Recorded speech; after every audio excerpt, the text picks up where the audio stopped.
Guys, നമ്മളൊരു പുതിയ വീട് വെക്കാനോ അല്ലെ വീട് പണിയാനോ ഒക്കെ നോക്കുമ്പോൾ നമ്മൾ ഫസ്റ്റ് നോക്കുന്നത് എന്തായിരിക്കും എന്നറിയോ? നമ്മുടെ അയലക്കംകാരൻ എങ്ങനത്തെ വീടാണ് വെച്ചിരിക്കുന്നത്, നമ്മുടെ കസിൻസിന്റെ വീടിനേക്കാളും ഒക്കെ നല്ല ഫെസിലിറ്റി ഉള്ള വീട് നമുക്ക് വേണം എന്നായിരിക്കും മിക്ക ആൾക്കാരും. കാരണം നമ്മൾ ലൈഫിൽ ഒരു വട്ടമല്ലേ നമ്മളൊരു വീട് വെക്കുന്നതുള്ളൂ. മിക്ക ആൾക്കാരും അങ്ങനെ തന്നെ ആയിരിക്കും, ഇല്ലേ?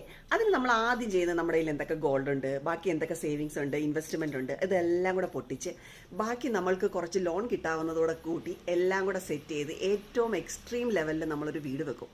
വീട് വെച്ച് കഴിയുമ്പോഴത്തേനുള്ള അടുത്ത പ്രശ്നം എന്ന് പറയുമ്പോഴത്തേനും അപ്പോഴായിരിക്കും നമ്മുടെ ബന്ധുക്കളും നമ്മുടെ വീട്ടുകാരും എല്ലാവരും പറയുന്നത് നമുക്ക് അതിൻ്റെ അകത്തൊരു ഹൗസ് വാമിങ് വെക്കണ്ടേ.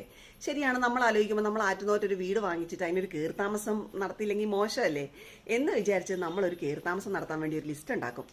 വളരെ ചുരുങ്ങിയ ഇതിൽ നമ്മൾ നടത്താമെന്ന് വിചാരിക്കുന്ന സാധനം ലിസ്റ്റ് എഴുതി വരുമ്പം ആ നാട്ടിലെ സകലമാന ആൾക്കാർ അതിൻ്റെ അകത്ത് കയറി പറ്റും. കാരണം എന്താണെന്ന് വെച്ച് കഴിഞ്ഞാൽ ശരിയാണ്, നമുക്ക് ആരെ അവോയ്ഡ് ചെയ്യാൻ പറ്റത്തില്ല. അങ്ങനെ അവരെല്ലാം വന്ന് അവരെല്ലാം സന്തോഷമായിട്ട് ആഹാരവും കഴിച്ചു പോകും.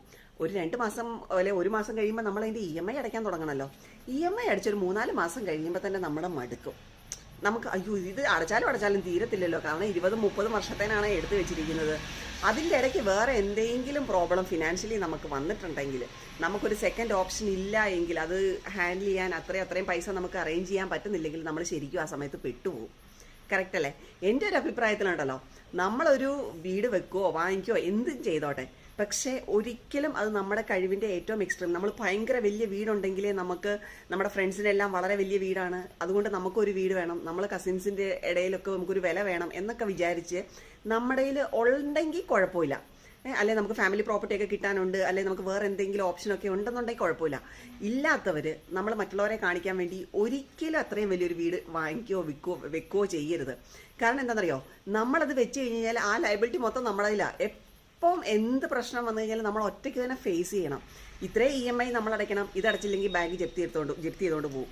ആ സമയത്തുണ്ടാകുന്ന മനപ്രയാസത്തിനേക്കാളും നല്ലതല്ലേ അത്യാവശ്യം ഒരു ചെറിയ വീട്, അതിൻ്റെ അകത്ത് എല്ലാ സൗകര്യങ്ങളും ഉണ്ടെന്നുണ്ടെങ്കിൽ നമ്മൾക്കത് മതി ജീവിക്കാൻ.